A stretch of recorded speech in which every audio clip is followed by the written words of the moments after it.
Ayun o. Ito, pantay tubo. Ito, may gable na rito. Ano dito. Sa second dito siya. Eh, malalim yung ano yan. Ito na yung kanya.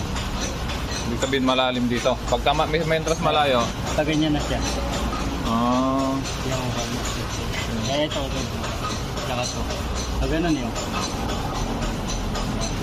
Kaya kailangan na rin talaga i-replace.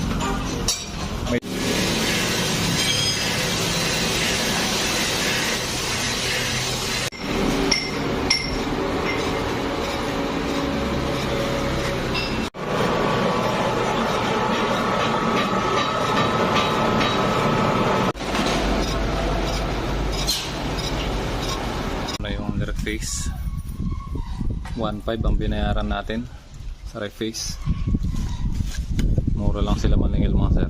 Doon sa isang napagtanong ko 3.5 daw ang reface. Mga